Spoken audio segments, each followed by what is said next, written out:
કે ભગવાન શિવ પાસે શું રહેલું છે? તો મોક્ષ. બુઢો બળદ, થાકી ગયેલો બળદ, ખેતીમાંથી કામ કરી કરી અને વૃદ્ધ થઈ ગયેલો બળદ. શંકર ભગવાને આખલાનો સ્વીકાર નથી કર્યો, વૃદ્ધ બળદનો સ્વીકાર કર્યો છે. મોક્ષનો અર્થ આખલો ન થાય, જે બજારોમાં રખડતો હોય ને કોઈને માથા મારી દે ને ભયંકર ફૂફાડા મારતો હોય. નહીં નહીં, એને મોક્ષ ન કહેવાય. ખેતીમાં કામ કરી કરીને થાકી ગયો અને વૃદ્ધ થયો છે, એને મોક્ષ કહેવાય છે. આ શિવાલીમાં જે આપણે જેને પગે લાગીએ છીએ ને, આખલો નથી. એ ખેતીમાં કામ કરી કરીને થાકી ગયેલો વૃદ્ધ બળદ છે. કોઈ રાવ નહીં, કોઈ ફરિયાદ નહીં, કોઈ આશા નહીં, કોઈ અપેક્ષા નહીં. માનવના અન્ન ભંડાર ભરી દીધા, જિંદગી આખી ખેતરમાં કામ કર્યું છે. ત્યારે ભગવાન શંકરે કહ્યું કે મેં તને જોયો છે, કોઈ રાવ નહીં, કોઈ ફરિયાદ નહીં, કોઈ આશા નહીં, કોઈ અપેક્ષા નહીં. જિંદગી આખી તું ખેતરમાં કામ કરતો રહ્યો, માનવના અન્ન ભંડાર ભરતો રહ્યો. આ દુનિયા તારું સન્માન કરે કે ન કરે, લેકિન હું તને વરદાન આપું છું કે શિવાલયમાં મારી પૂજા થશે એ પહેલા તારી પૂજા કરવામાં આવશે. એ મોક્ષ, એ બુઢો બળદ છે, જે ગાય માતાનું સંતાન છે. અને એક વાત યાદ રાખવી, શિવાલયમાં નંદી મહારાજને પગે લાગવાના એ જ અધિકારી છે જે ગાય માતાની સેવા કરે છે. જે ગાય માતાની સેવા કરતો નથી તેને નંદી મહારાજને પગે લાગવાનો અધિકાર નથી. કારણ કે નંદી કોણ છે? ગાય માતાનું સંતાન છે.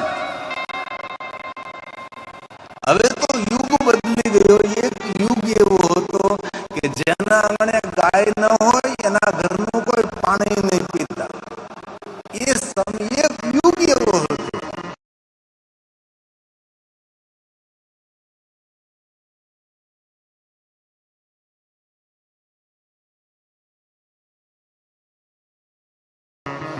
અને હજી પણ મારો કૃષ્ણ ગૌલોકમાં રહે છે અને ગાયોની સેવા કરે છે. ભગવાન દ્વારકાધીશ સુરભી આદિ ભગવાન શિવજીની ગાયો રહે છે, કારણ કે કૃષ્ણ ભગવાનને ગાયો ઉપર પ્રેમ છે.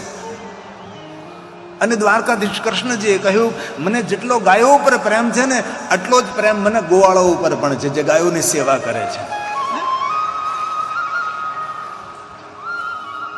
આપણા દેશના ખેડૂતો વૃદ્ધ બળદની સેવા કરતા હતા. ભાઈ, બળદ જ્યારે ગરડો થાય ને ત્યારે બળદનું ગડપણ પાડે. ગરડો થઈ ગયો એ બળદ ઊભો ન થઈ શકે, પડખું ન ફરી શકે. આપણા દેશના ખેડૂતોને મેં જોયા છે, એક પડખે સૂતો રહે બળદ, ભાટા પડી જાય, જામઠા પડી જાય, કૂણું કૂણું ઘાસ પાથરે, કુવળ પાથરે, હાદરા પાથરે. બે જણા લોટકા માણસોને બોલાવીને કહે, હાલો ને જરા મારા ઘરે, મારો બળદ છે ને વૃદ્ધ થયો છે ને, એક પડખે સૂતો રહેશે ને તો તેને ભાઠા પડી જશે, તેથી પડખું ફેરવવું છે.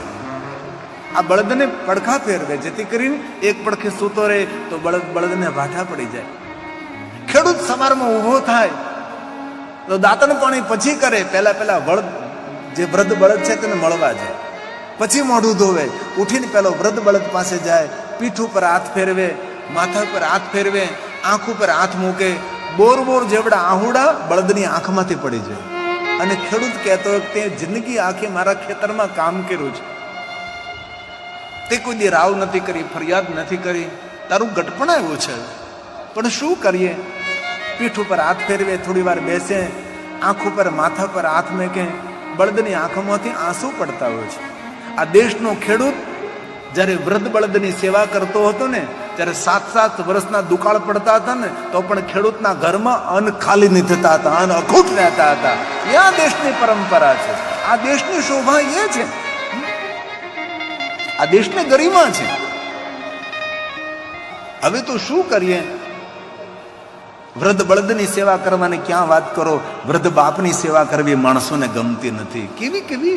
કેવો સમય આવી ચૂક્યો છે, કેટલો મહિમા છે, કેટલો અદ્ભુત મહિમા છે. આવો બધા આપણી મહર્ષિ દુર્વાસા મુનિ અને ગાદીપતિ, અહીં તો કેટલી સુંદર વ્યવસ્થા છે કે પહેલા આપણે આજ્ઞા લેવી પડે, રજા લેવી પડે. કોઈ પણ આપણે સત્કર્મ પુણ્યકર્મ કરીએ, પિંડદાન કરીએ, પહેલાં આપણે દુર્વાસા મુનિ ગાદીના આશીર્વાદ લઈએ છીએ. આપણે પણ કથા પ્રારંભ કરી, પહેલાં ગયા હતા અને હું પણ ગાદીએ ગયો હતો દર્શન કરવા માટે અને આશીર્વાદ લીધા. એટલે આપણી કથા ને સાંગો પાંગ ભગવાનની કથા ચોથો દિવસ કથાનો પૂર્ણ થશે અને કેટલી મોટી સંખ્યામાં સૌની ઉપસ્થિતિ છે. મહર્ષિ દુર્વાસા મુનિ તપસ્થલી છે, એમની પરંપરા છે. તો મોક્ષનો અર્થ થાય છે બુઢો બળદ, મોક્ષનો અર્થ થાય છે વૃદ્ધ બળદ, થાકી ગયેલો બળદ. આ પુષ્પદંત મહારાજે ગાયું છે. મોક્ષ ખટભંગમ પરશુરજીણમ ભસ્મફણિના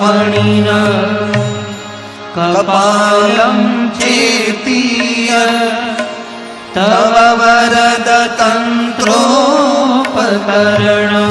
આટલા ઉપકરણો વડે ભગવાન શિવજી પોતાનો નિર્વાહ ચલાવે છે. હવે આટલી વસ્તુથી જીવન નિર્વાહ ચાલે ખરો? મોક્ષ એટલે બુઢો બળદ હોય, ખટમંગ એટલે 4 પૈયાવાળી ખાટલી હોય, એક પરશુ એટલે કુવાડો હોય, રજીનમ ચામડું હોય, થોડી ભસ્મ હોય, મોટા મોટા સર્પો હોય, કપાલમ ચિતિયત, બસ આટલા ઉપકરણો વડે તંત્રોપકરણમ, આટલા ઉપકરણો વડે તમારું સુંદર જીવન નિર્વાહ ચલાવો છો. અને એવું સામર્થ્ય ભગવાન મહાદેવ તમારું છે કે તમારી ભ્રુકુટી માત્રથી દેવતાઓને વૈભવ આપી શકો છો. પુષ્પદંત બોલે છે, સુરાસ્તામ તામ વૃંતિ દદતિ તુ ભવદ્ દદતિ તુ ભવદ ભ્રૂપ નહિતા. દેવતાઓને એવી રીતે તમે વૈભવ આપો છો, દેવતાઓને એવી રીતે સમૃદ્ધિ આપો છો, તમારા ભ્રુવના ઈશારા માત્રથી દેવતાઓને વૈભવ આપનારા છો ભગવાન. શંકર ભગવાને બોલવું ન પડે કે લઈ જા, પોતાના ભ્રુવના ઈશારા માત્રથી દેવતાઓને વૈભવ આપનારા એવા ભગવાન મહાદેવ છે. અને પોતે સ્વયં નહીં સ્વાત્મારામં વિષમૃગ તૃષ્ણા પ્રમયતિ વિષય મૃગ તૃષ્ણા પ્રમયતિ. પોતા સ્વની અંદર સ્થિર રહેનારો ભગવાન શંકર છે. દેવતાઓનો વૈભવ મહાદેવને ભ્રમિત ન કરે. જેમ મૃગને તૃષા લાગે, મૃગ દૂર દૂર જોવે તો તાપની અંદર, તડકાની અંદર એને નીર દેખાય, જેને મૃગજળ આપણે કહીએ છીએ. એ મૃગજળ પીવા માટે મૃગલો દોડતો જ રહે, દોડતો જ રહે, દોડતો જ રહે. આ મૃગને જળ નથી મળતું, પાણી નથી મળતું, મૃગને મૃત્યુ મળે છે. ભગવાન આપ એવા નથી, આપ તો સ્વયં આપના પોતાના સ્થિર અંદર સ્થિર રહો છો. નહીં સ્વાત મારા.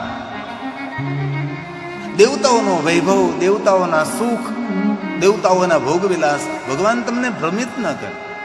અને બીજાના સુખ અને શોભા કોને ભ્રમિત ન કરે? જે પોતાના સ્વમાં રહે છે, પોતાના નિજમાં રહે છે. અને આપણે તો હંમેશા કોઈના વૈભવથી ભ્રમિત થઈ, કોઈના દેખાવથી ભ્રમિત થઈ. શંકર ભગવાન કોઈ દિવસ કોઈથી ભ્રમિત થતા નથી. એવા ભગવાન મહાદેવ છે. મૃગલો દોડતો જ રહે, દોડતો જ રહે, દોડતો રહે. મૃગલાનું મૃત્યુ થાય, પાણી નથી પડતું. આપણું પણ જીવન એવું જ છે, નિરંતર સુખ મેળવવા માટે દોડતા રહે, દોડતા રહે, દોડતા રહે, દોડતા રહે.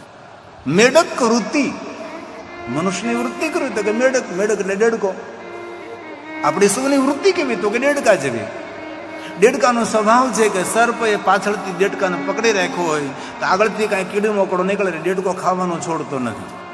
નકર આ ડેડકાને ખબર છે કે પાછળથી મને સર્પે પકડી રાખ્યો છે, ડેડકો સર્પ મને ખાઈ જશે, મારું મૃત્યુ નક્કી છે, કાળે મને પકડી રાખ્યો છે. ડેડકો આગળ કાંઈ જીવજંતુ નીકળે તો એ ખાવાનું છોડતો નથી. માણસને પણ ખબર છે મારો કાળ નિશ્ચિંત છે, મારું મૃત્યુ એકદમ નિર્ણય છે. જો પણ માણસ વલખા મારવાનો છોડતો નથી અને ભગવાનનું ભજન કરતો નથી, ભગવાનને ભજતો નથી. શિવજી એક અલગ દેવતા છે. શિવજીનું રૂપ, શિવજીનું સ્વરૂપ સર્વ દેવતાઓ જેવું નથી. મહાદેવનું રૂપ અને સ્વરૂપ સર્વ દેવતાઓથી અલગ છે. ભગવાન શંકર, શંકરજીનું ચરિત્ર સર્વ દેવતાઓથી જુદું છે. હવે તો ભજન આપણને ઓછું સંભળાય. પહેલા બહુ ગાતા બ્રહ્માનંદ સ્વામીનું ભજન છે, એમાં શંકરજીના રૂપનું વર્ણન છે. બોલે તેરી જટા મેં બહેતી હે ગંગાધારા. આ શંકર ભગવાનનું રૂપ છે. રૂપ અને સ્વરૂપ છે આની અંદર. જે બ્રહ્માનંદ સ્વામીના શબ્દો છે, આપણને સૌને આવડે છે, સૌને કંઠસ્થ છે અને સાથે ગાઈએ આપણે. बोले तेरी जटा में बहती है गंगधारा, काली घटा के अंदर चिमटा मेरी उजाला. बोले तेरी जटा में, बोले तेरी जटा में. શંકર ભગવાન કેવા લાગે છે? ઘટાગોપ આકાશમાં કાળા ભમર વાદળો હોય અને વાદળોમાં વીજળીનો ચમકાર થાય અને વીજળી જેવી શોભે એવી માતા ગંગા મહાદેવ તમારી જટામાં શોભે છે. દામિની એટલે વીજળી, એવી ભગવાન મહાદેવ ગંગાજીની શોભા છે. મહાદેવ એવા સુંદર છો તમે. આ મહાદેવના રૂપ અને સ્વરૂપનું વર્ણન છે, જે બ્રહ્માનંદ સ્વામીના શબ્દો છે. मुंड माल राजे सचिवाल में विराजे. ओ गले मुंड माल राजे सचिवाल में विराजे, सचिवाल में विराजे. डमरू नाद बाजे, डमरू नाद बाजे, कर में त्रिशूल धारा. बोले तेरी जटा में बहती है गंगधारा, काली घटा के अंदर चिमटामिनी उजाला. बोले तेरी जटा में, बोले तेरी जटा में. જય મહાદેવ. बाबा को याद करे, जीवन में कोई फरियाद नहीं रहेगी. महादेव महादेव महादेव, महादेवेति कीर्तना सर्व पाप हरम परम. महादेव महादेव महादेव, महादेवेति कीर्तना शिवलोकम व्रजे नर. महादेव महादेव महादेव महादेव, महादेवेति कीर्तना. हे महादेव, हे महादेव. प्रगति न तेज राशि कटिबंधनाद भासी. ओ प्रगति न तेज राशि कटिबंधनाद भासी, कटिबंधनाद भासी. गिरिजा है संगदासी, गिरिजा है संगदासी. सब विश्व के आधारा. बोले तेरी जटा में बहती है गंगधारा, काली घटा के अंदर चिमटामिनी उजाला. बोले तेरी जटा में, बोले तेरी. हे महादेव.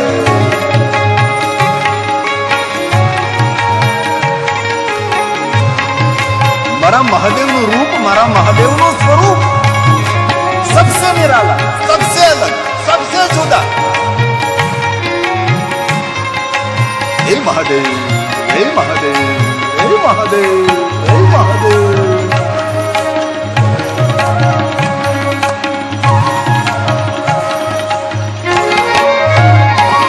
मृग चर्म वस्त्रधारी, वृषराज पे सवारी. ओ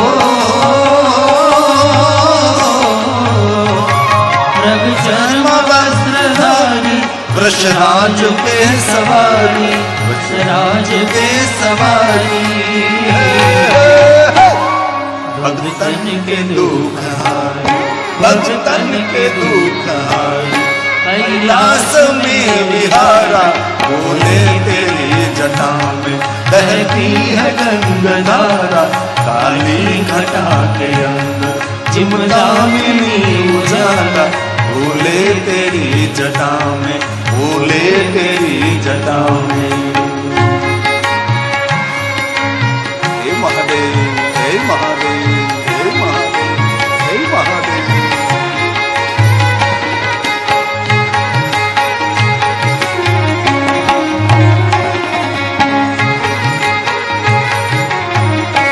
सुनिए जरा. शिव नाम जो उचारे सब पाप दोष हारे. हे महादेव, हे महादेव, हे महादेव. शिव नाम जो उचारे सब पाप दोष